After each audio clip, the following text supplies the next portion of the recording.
Guarding against digital distractions and temptation. No? So, sabi ni Pastor Alice kanina, maselan yung topic natin. Actually, napakaganda ng topic natin ito, and I am not worthy. I am not worthy to share this. No? Tayong lahat kasi may failures naman. Ako, may failures ako. And noong tinitingnan ko to, nung piniprepare ko ito sino kaya ang qualified to share this? And I turned to Romans, sabi ng Romans chapter 3, no one is good. Ano? So, pero ang pinakamaganda is when God chose us, noong tayo ay pinili niya, noong tayo ay nakipag-isa sa Panginoong Yesus, tayo po ay nilinis na ng Panginoon. Amen. Nilinis na ng Panginoon. So, hindi po yun ang message ko. Ang gusto kong mag-focus po tayo sa topic na ito. Inulit ko, ito po ay napakaganda ang topic na ito. At saka napakahalaga po. Actually, napakahalaga ng topic natin na ito kasi pwede na mahalaga siya kasi you may bring glory to God if you succeed. Mapapangarangalan ang Diyos sa buhay mo every time na napapagtagumpayan mo ito. Ay delikado rin kasi if you fail, you bring shame to Christ. Mapapahiya naman ng Panginoon. Kasi syempre, we are Christians, di ba? Amen? kaya mahirap ito kasi walang exempted sa temptation. Christian ka man or hindi ka Christian, hindi ka exempted sa temptation. Kaya sinasabi ko na napakahalaga kasi you may bring glory to God kapag pinagtagumpayan mo ito at kapag delikado naman ito kapag na-fail ka kasi you bring shame to Christ. Napapahiya ang Panginoon every time na tayo po ay na-fail. So, kasi ang design po sa atin ng Diyos ay bring glory to Him. Magbigay po tayo ng kaluwalhatian sa Diyos. Yan po actually ang pinaka-reason kung bakit tayo tinawag ng Panginoon. To bring glory to Him. That is the sole purpose of our life. Yan po ang pinaka-reason kung bakit po tayo nabubuhay. Nagbibigay po tayo ng glory sa Panginoon. So, ano bang ibig sabihin nun? What does it mean? The sole purpose of our life is to bring glory to God. To bring glory to Christ. Noong tayo po ay biniyayaan ng Panginoon, ng Diyos na makilala natin siya. Kasi biyaya lang naman ng Panginoon na makilala mo siya Amen? Biyaya lang ng Panginoon yan. Grace lang po ng Diyos na makilala mo siya.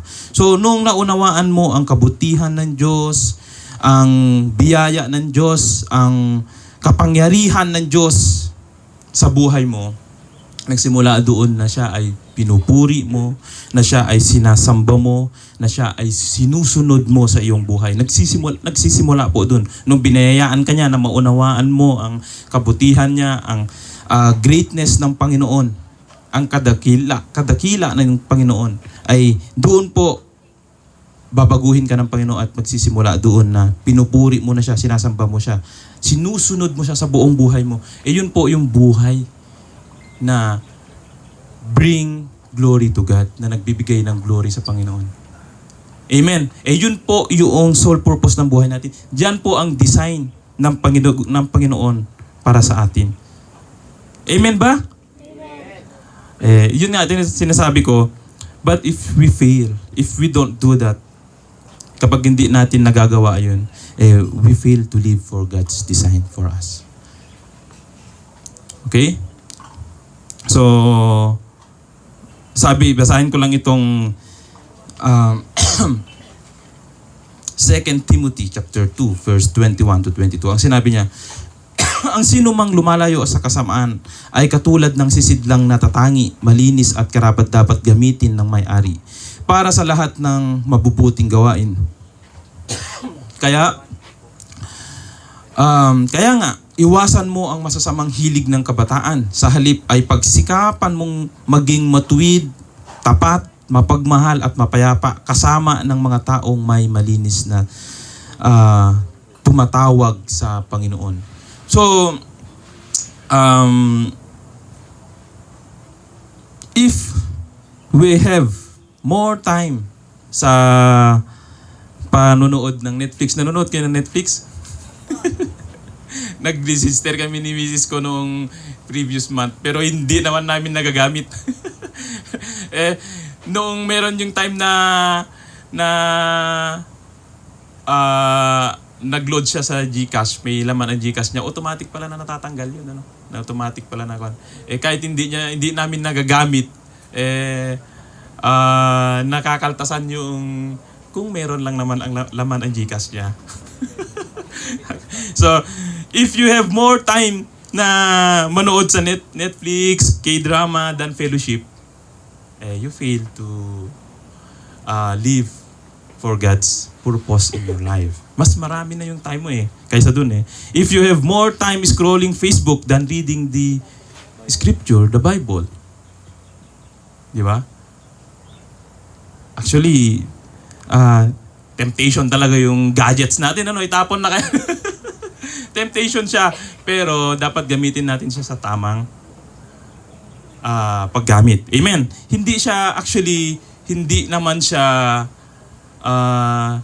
yung hindi siya beneficiary. Nakakatulong actually siya. Kung gagamitin mo nga siya pag-share sa lahat ng mga magandang bagay, di ba? So, ito, ngayong panahon natin, ang digital talaga is madali ka lang matempt actually dito Isang click mo lang kung saan-saan na mapupunta yan. So, yun nga, if we fail to guard ourselves against these digital distractions and temptation, i-consume niya po ang buhay mo and then you fail to live for God's purpose. Mafe-fail ka na mamuhay para sa purpose ng Panginoon and then you will bring shame to Christ. So, napaka-importante po at kailangan nating bantayan po. Guard ourselves. Guarding against digital distractions and temptation. Ulitin ko, ito po ay napakahalaga kasi it will bring glory to God at napakadelikado because you might bring shame to Christ. So ngayon, how we guard ourselves against digital distraction? Kasi kung ito ay napakahalaga po, ano po ang dapat natin gawin? Kung ito ay napaka-importante sa buhay natin, na dapat mapagtagumpayan natin yan para makapagbigay tayo ng glory sa God kasi yun lang ang sole purpose ng buhay natin. Naniniwala ba kayo doon? Na yun ang sole purpose ng buhay natin is magbigay tayo ng glory sa Panginoon? Amen? O yun ang sole purpose ng buhay natin. So ngayon, paano ang gagawin natin? Ang number 1 na point natin po is devote ourselves to prayer. Yan po ang first line na depensa natin. First line of defense natin. Kasi sabi ni Lord mismo, noong siya po ay nagpe-pray sa Gethsemane, ang sabi niya sa Matthew chapter 26 verse 41, sabi niya, magbantay kayo at manalangin. Yun ang sinabi niya Magbantay kayo at manalangin upang huwag kayong madaig ng tukso. Yun po ang sinabi ng Panginoon. Ng Panginoong Yesus mismo po ang nagsabi doon kila Apostol Pedro noong sila po ay natutulog habang ang Panginoon ay nanalangin. So Jesus commanded us that yan po ang sinasabi ng Panginoon na gagawin mo. Kapag ikaw po ay nandun sa panahon na ikaw po ay natutukso. First na gagawin mo po ay manalangin. Yun po ang advice ng Panginoon. Yun po ang sinabi ng Panginoon. Commanded niya po yan. And we must do what Jesus said. Kasi ang nagsabi po sa atin, reliable siya. Reliable. Bakit siya reliable? Sabi ng Hebreo chapter 4, verse 15 to 16, He was also tempted. Siya rin po ay tinukso ng diablo sa Matthew chapter 4. Ang sabi ng Hebreo, he was also tempted in all points. Sa lahat ng pagkakataon, tinempt si Jesus. But, sabi ng Hebreo chapter 4, 15 to 16, yet, without sin. Hindi po siya nagkasala. Amen? Kaya yung nagsasabi sa atin na kapag ikaw ay dumarating sa punto na natutukso ka, ang una mong gagawin is mag-pray. Amen? Kasi ang nagsabi dyan ay ang Panginoon mismo. And sabi pa nga doon, we are confident because Jesus who commanded us to pray was faithful. Basahin ko sa Hebreo chapter 4, verse 15 to 16. Ang sabi niya dito, ang ating pinakapunong pari, ang Panginoong Yesus ito, ang tinasabi niya, ang ating pinakapunong paring ito ay nakakaunawa sa ating mga kahinaan. Sapagkat tulad natin, tinukso siya sa lahat ng paraan. Subalit, kailan may hindi siya nagkasala. Amen? Oh, praise God. Meron po tayong Diyos na perfect at meron tayong Diyos na kahit tukso na pagtagumpayan niya. Amen? Oh. So, yun po ang sinabi niya. And then sa verse 16, kaya huwag tayong mag-atubiling lumapit sa trono ng mahabaging Diyos upang makamtan natin ang habag at pagpapala na tutulong sa atin sa panahon ng ating pangangailangan. Amen? Siya po mismo ang nagsabi dyan. Ang nag-command sa atin na tayo po ay mag-pray kapag tayo po ay dumarating sa temptation ay siya po ay reliable. Siya po ay reliable ka ako kasi hindi niya lang kinumand kundi pinakita niya mismo sa buhay niya. Tinalo niya yung temptation, no? So, kaya wag po tayong mag-atubili na mag-pray, na lumapit sa Panginoon. Yan po ang advice ng salita ng Panginoon. So, why we pray in times of temptation? Bakit tayo nananalangin sa panahon ng kapag tayo po ay natutukso or meron yung, alam naman natin kung ang isang bagay ay ito ay mali or hindi, no? Kung dapat mong gawin or hindi. So kapag dumarating yan, prayer is the means of asking God's help. Ang pananalangin po ay yung paghingi mo na tulungan ka ng Panginoon. Nabigyan ka niya ng wisdom, nabigyan ka niya ng strength, na i-guide ka niya para mapagtukumpayan mo po ang temptation. No? I-admit mo na ikaw po ay mahina at ang Panginoon po ay malakas. I-admit mo na ikaw ay helpless, na kailangan mo ang Panginoon. Sabihin mo sa Lord, Lord, I am not strong enough.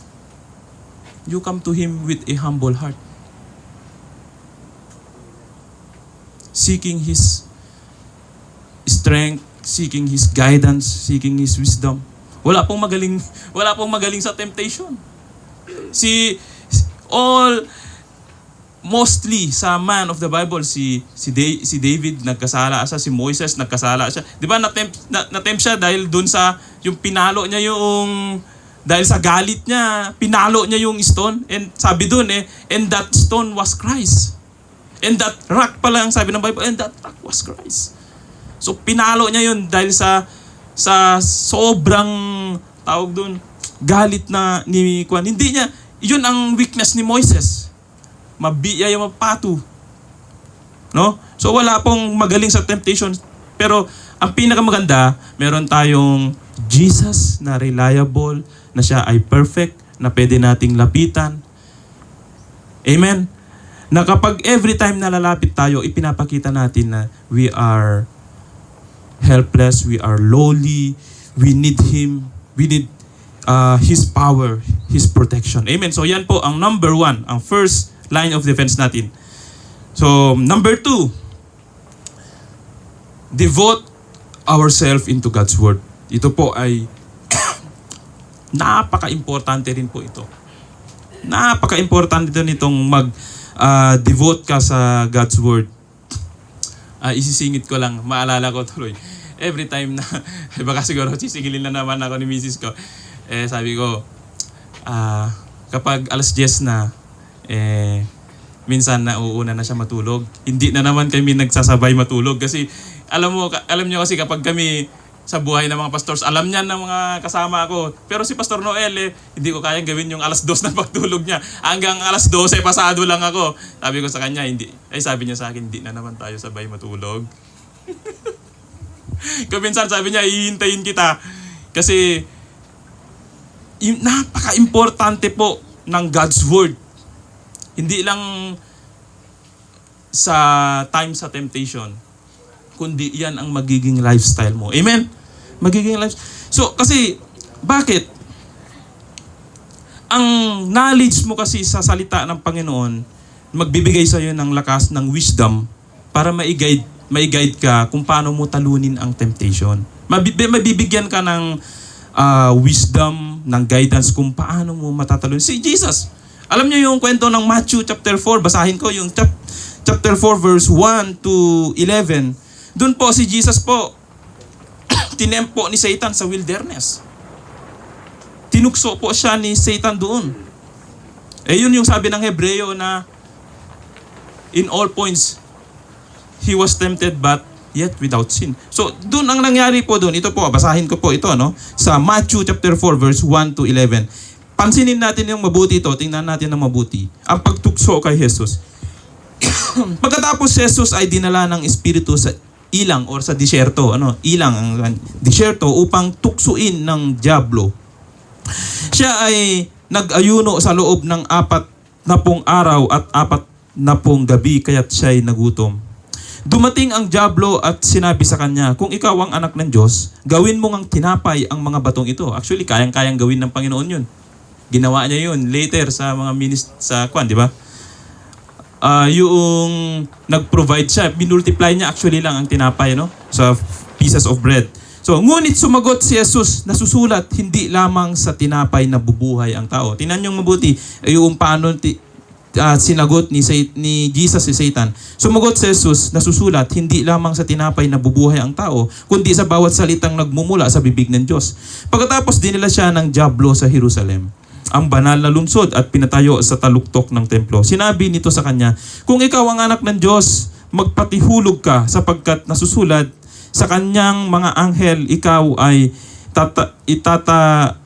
gubilin at sa kanilang mga kamay, ikaw ay alalayan nang sa mga bato, paamoy hindi masaktan. Ngunit sumagot si Jesus, nasusulat din naman, huwag mong subukin ang Panginoong mong Diyos. Pagkatapos, dinala siya ng dyablo sa isang napakataas na bundok at ipinakita sa kanya ang lahat ng kaharian sa daigdig at ang karangyaan ng mga ito. Sinabi ng dyablo sa kanya, ibibigay ko sa iyo ang lahat ng ito kung magpatira pa ka at sasamba sa akin. Kaya sumagot si Jesus, lumayas ka, Satanas, sapagkat nasusulat, ang Panginoon mong Diyos ang dapat mong sambahin at siya lamang ang dapat mong paglingkuran. Pagkatapos, iniwan siya ng dyablo, dumating naman ang mga anghel at pinaglingkuran siya. Okay. Doon sa passage po na yan ay, alam nyo, nag-quote din naman si Satan Ginamit niya din ang scripture Di ba? Ginamit, sabi ni Satan kay Lord, sabi niya, dito, sa verse 6, sinabi nito sa kanya, kung ikaw ay ang anak ng Diyos, magpatihulog ka sapagkat nasusulat. Sabi ni Satan, sapagkat nasusulat. Alam din ni Satan ang scripture. Pero, ang pinakamaganda, mas alam ni Lord. Di ba? Mas alam ni Lord. Kasi lahat ng mga ibinabato sa kanya ni Satan, alam ni Lord na yun ay hindi dapat na gawin. Amen?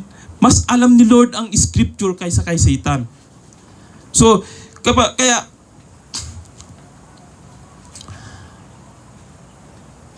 if you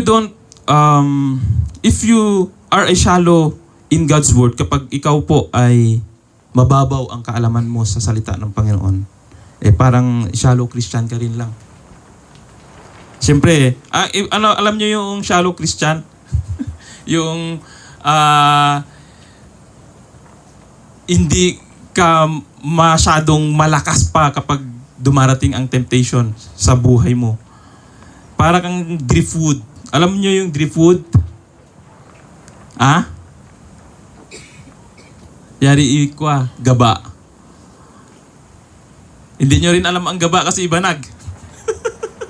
Alam niyo yung mga maliliit na kahoy na naaanod dyan kung saan ang agos ng dagat or ng ilog. Yung kung ano yan, na kahoy, anong mga klase na naaanod dyan, sumasabay siya doon. Sumasabay siya sa agos. Sumasabay siya sa hangin. Kasi walang direksyon. Hindi niya alam kung ano ang purpose ng buhay niya.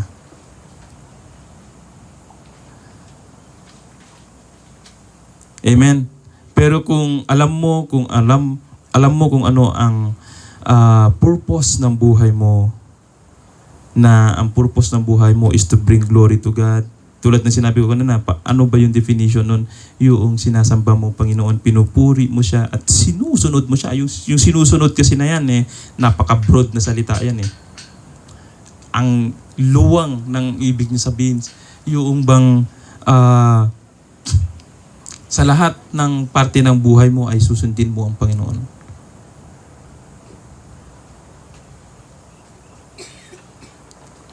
So, ano ang example nito? Halimbawa, kayo sa school, dahil andun ka, nag-aaral ka sa school, mayroon kang mga kaibigan na kung minsan ang kaibigan mo ay hindi Christian. Ano? For example, meron kayong mga kaibigan na ganun. At inofferan ka na tikman mo kahit konti lang yung alak. For example lang, ano? Actually, ito kasi yung topic natin is masakit ang katotohanan, ano? Pero the truth will set you free. Masakit siya pero ito po ay totoo. O minsan, ino-offeran ka ng alak, ng bisyo, ng yosi, or kung ano. Kung hindi mo alam na nasusulat sa Bible na ano bang sabi ng 1 Corinthians chapter 6 verse 19 to 20.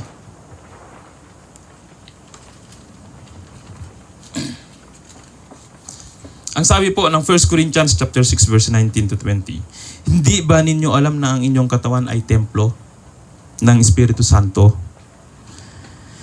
na nasa inyo at pinagkaloob ng Diyos sa inyo? Hindi nyo pag-aari ang inyong katawan, sapagkat binili na kayo sa isang halaga. Kaya gamitin ninyo ang inyong katawan upang parangalan ang Diyos.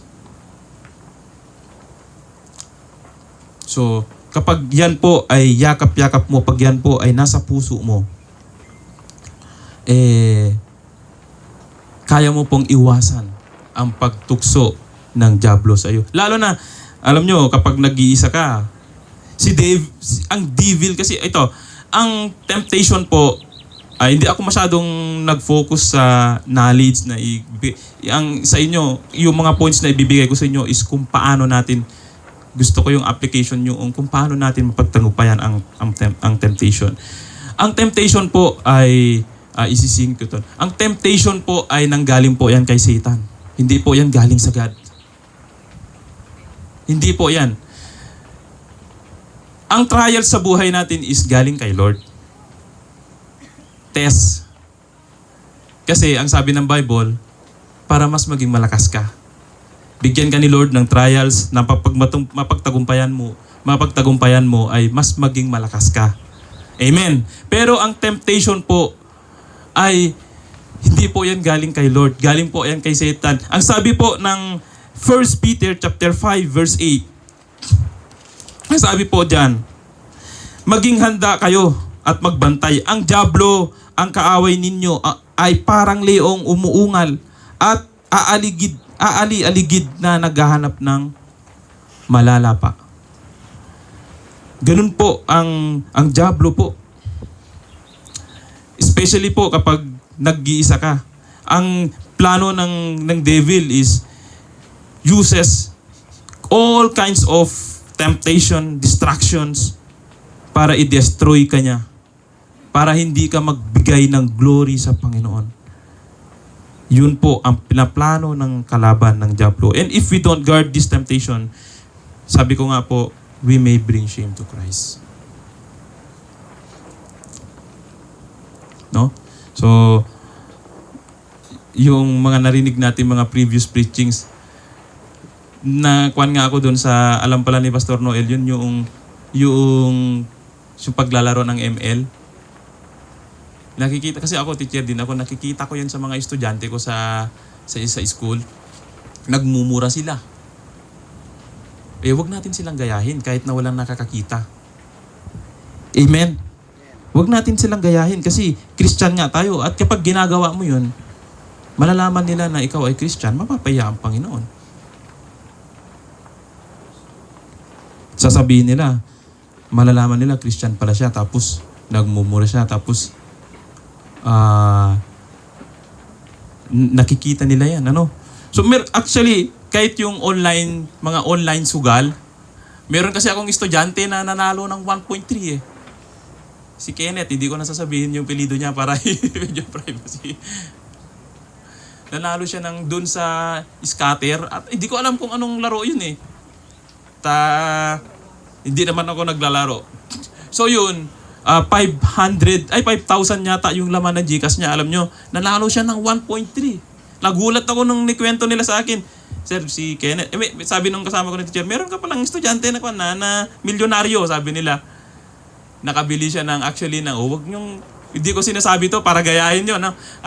Nakabili siya ng sniper. Pero yung 1.3 na yun, hindi niya na-withdraw lahat yun. Doon pala sa GCash, kailangan mo palang i-upgrade yun.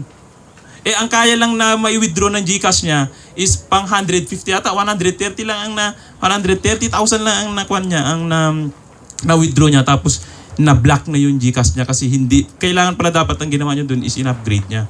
So nung nabalitaan ko, pwede palang mangyari yun. From 5,000 is naging 1.3.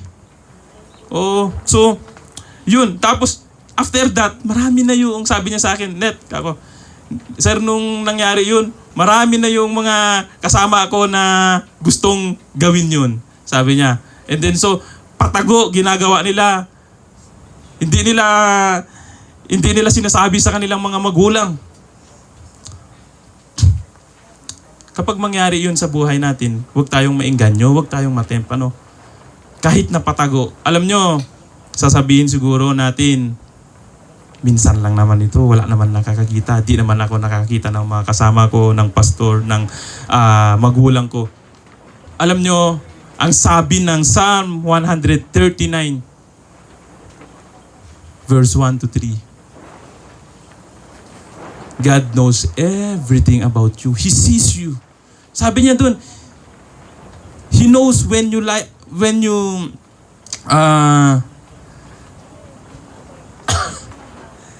down. Basahin ko sa Tagalog, ito po ang sinasabi niya.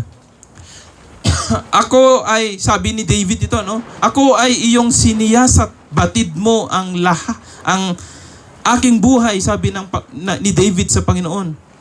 Ang lahat kong lihim, O Yahweh, ay tiyak mong nalalaman. Ang lahat ng gawain ko sa iyo ay hindi lingid. Alam po ng Panginoon yan. So kung alam mo na alam ng Diyos na lahat ng ginagawa mo ay hindi lingid sa Kanya dahil alam mo ang Scripture, mahiyak sa Panginoon at hindi mo gagawin. Kaya importante po na tayo po ay mag-aral ng salita ng Panginoon, magbabad sa salita ng Panginoon. So kung alam mo kasi na nakikita ka ni Lord, na walang may tatago sa Kanya, kahit na ititempt ka, lalayuan mo yan. Amen? Kasi alam mo na nakikita ni Lord ang lahat ng ginagawa mo. So, immersing ourselves in God's Word. Kapag lagi tayong nagbabasa, lagi tayong nakikinig ng salita ng Panginoon, it provides spiritual nourishment. Mapapalakas ka and help you to discern. Malalaman mo kung ano ang truth from lies, yung totoo sa hindi, di ba? And from right from wrong. No? ang scripture po ay sapat na po yan. Ang sabi po ng 2 Timothy chapter 3 verse 16.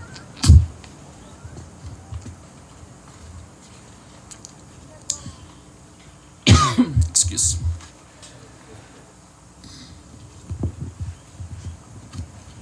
Hanapin ko lang.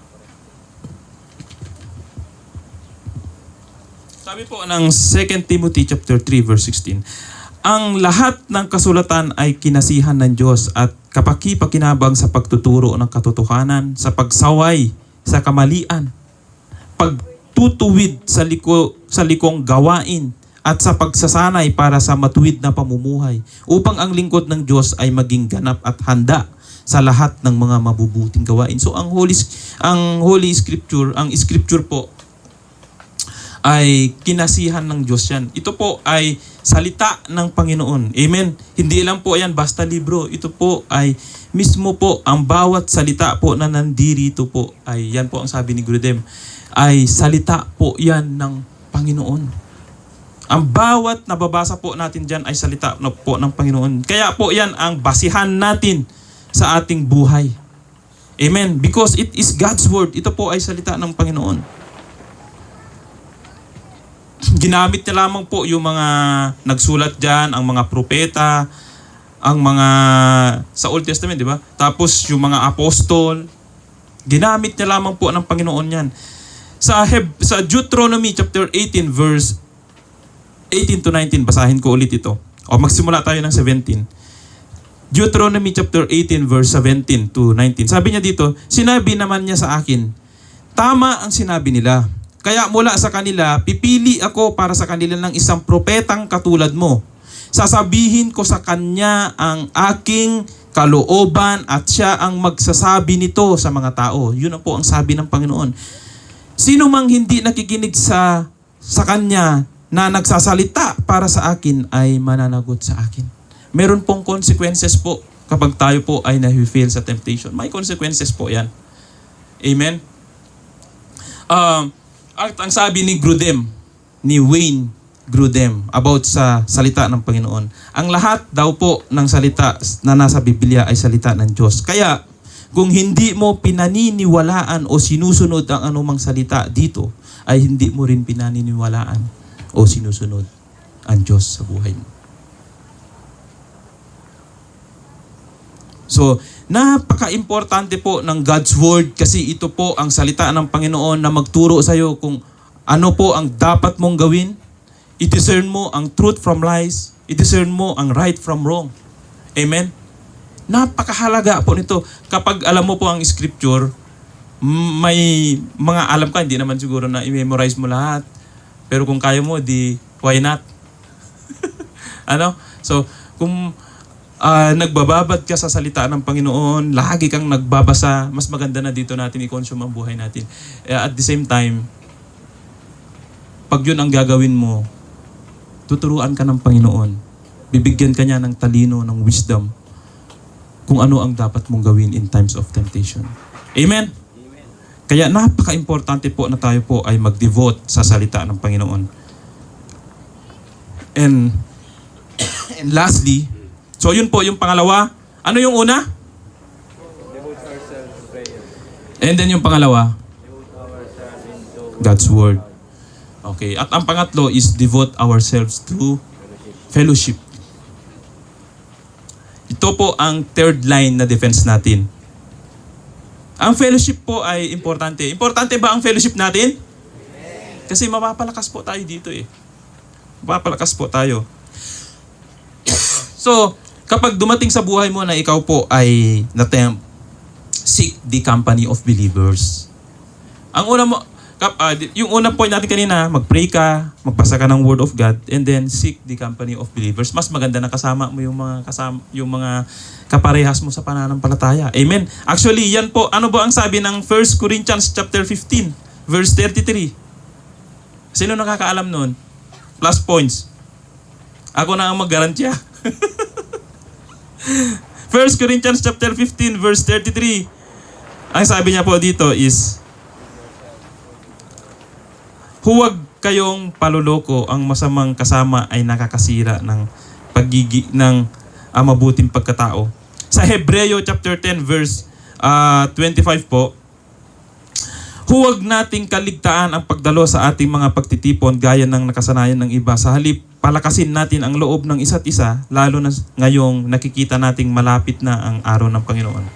So, when you are tempted, especially kapag nag-iisa ka, run to your brethren. Pupunta ka sa mga kasama mo. Kapag nag-iisa ka, pupunta ka sa kasama mo, makipag-fellowship ka, and be with them para mapalakas ka. Devote yourself into fellowship with believers. Bakit? Kasi matutulungan ka nilang mapalakas at mapalalim sa mga siyempre, kahit kwentuhan lang yan, may encourage ka eh. Meron akong nabasang kwento ito. Ito po ay totoo na nangyari. Merong isang babae na kapag nagde-day off siya sa kanyang trabaho, nag-work siya, nagde-day off, every time na nagde-day off po siya, tumatama na wala yung mga parent niya. And then ang nangyari, nag-iisa siya sa bahay. So, but she was a Christian. Siya po ay Kristiyano po. Kapag kwento niya, kapag nag-iisa siya sa bahay, marami ang pumapasok sa isip niya kung ano ang mga nagagawa niya. Lalo na kapag nag-open daw siya ng phones or ng internet. And then, dahil sa nakokonsensya siya, she was in distress. Yung parang mali itong ginagawa ko, sabi niya. Bakit kaya kapag nag-iisa ako ay ang bilis kong matempt? Alam nyo kung ano ang ginawa niya? Nag-pray siya and then tumakbo siya. Umalis siya sa bahay nila. Pumunta siya doon sa best friend niya at ikinuwento niya na yung nangyari. Alam nyo, pinag-pray siya ng best friend niya. Nag-fellowship silang dalawa. And then, doon nag-start na every time na nangyari yung ganun, tumatakbo siya doon sa mga kasama niya. Mas maganda na spend natin yung time natin sa mga kasama natin na kapwa natin na believer. Amen? Kasi doon mapapalakas tayo eh. Madadirect yung focus mo kay Lord away from temptation. Yun po yung possible na ganun po ang mangyari. So when temptation comes, seek the company of believers. Surround yourself with people who share a common faith. Kasi sila, magpo-provide sila ng encouragement sa'yo, ng i-strengthen kanila, ipagpipray kanila, magkwentuhan kayo sa mga bagay na ginawa ng Panginoon at may encourage ka. And then, you resist temptation. May ilayo ka dun sa temptation. Sabi nga, di ba? Resist temptation. Resist evil. So, yun po. So, on the other hand, kung na-experience mo po yan sa buhay mo, kasi inuulit ko, hindi po tayo exempted dyan sa temptation na yan. At itong mga points natin na ito yung wag nating kalimutan na gawin. Mag-pray tayo, magbasa tayo ng Word of God. At kapag alam mong lumalapit sa iyo ang temptation, takbo ka sa kasama mo. Amen? Sabihin mo sa kanya, mag-fellowship tayo, kanta tayo.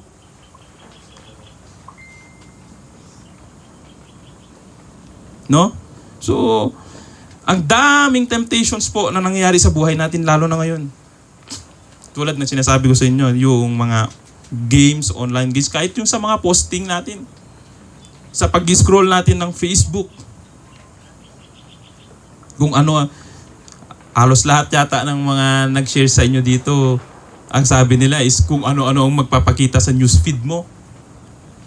Di ba? Pero hindi mo makontrol yan. Yung kung ano yung nagpapakita dun. Makontrol mo lang kung i-minimize mo. So, kaya ngayon ang advice ko is i-organize natin ang life natin in a biblical way. Organize our life into a biblical way. How? Importante po yung time management. Time management. Huwag mong ubusin maghapon yung oras mo sa pagsiselfone. Amen ba? Amen. Oo, kasi i-consume niya yung buhay mo. And then mapapahiya si Christ. Kasi siyempre, sasabihin ng ibang tao, Christian yan, pero maghapon siyang nagsi-cellphone. Wala na siyang nagagawa sa bahay nila. Kahit man lang sana maghugas ng pinggan, magluto, o kung ano man na pwede mong gawin. Avoid too much exposure in digital technologies. Spend more time to God's Word, to prayer, to fellowship. Yun po yung, kung gawin natin yan, we may bring glory to God. Kapag mag-succeed po tayo, gagawin po natin yan, we bring glory to God. Pero kapag di po natin nagagawa yan, kabaliktaran niya, we bring shame to Him. Mapapahiya ang Panginoon. No? So, know your priorities. Time management. Amen? Okay, so, ang conclusion ko po, mga ading, mga anak, mga minamahal namin. Actually, andito po kami, nag-sacrifice po kami. Andito po kami sa harap to prepare a message na gusto po namin na mapapakinabangan nating lahat. At ito po ay para sa ating lahat. Para sa inyo na mga minamahal namin. Hindi lang actually para sa inyo, para sa amin din. Para sa mga... So, ang buhay po natin dito sa mundo ay maikli lang. Ito lang ang isa na gusto kong iwan sa inyo, no? Ang buhay natin dito sa mundo is maikli lang. Huwag po nating ubusin ang panahon natin sa digital world na yan. Sa mga gadgets. Kasi yung mga gadget na yan, kapag hindi mo na nabantayan, it will control your life. It will slave you. He will slave you. Siya na ang magiging boss mo. Dala-dala mo na pati yung charger, bolsang numalobat, sige, isaksak mo. Ang masama is He will destroy your life kapag hindi mo yan napagtagumpayan. Pero thank you kasi tinuturuan tayo ng Panginoon. Instead, guard our life through prayer, through God's Word, and through fellowship. Amen. And above all, ito ang pinaka-importante, don't forget that rely in His grace. Mag-rely pa rin tayo sa grasya ng Panginoon, sa Kanyang power. Sabihin natin, we come to Him in a humble heart. Sabihin natin, Lord, hindi ko po ito kaya. Biyayaan mo nga po ako na mapagtagumpayan ko ito. Pagkatiwala ko po sa iyo ito. Amen. Okay, yan po ang message natin ngayon ng Panginoon sa inyo ngayong umaga. Manalangin po tayo. Lord, thank you po sa salita mo na pinagkaloob mo po sa bawat isa sa amin. Ito po ang aming samot dalangin in Jesus' name. Amen.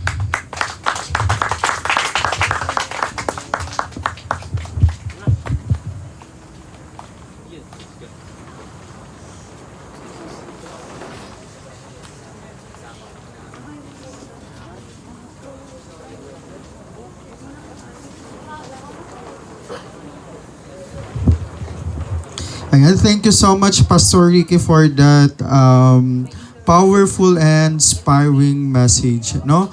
Okay, na-bless ba tayo sa ating Session 3 campers? Amen. Ano ulit ang title ng Session 3 natin? Guarding against digital distractions. Especially you, no? Yung mga bata, sobrang nasosobrahan minsan or madalas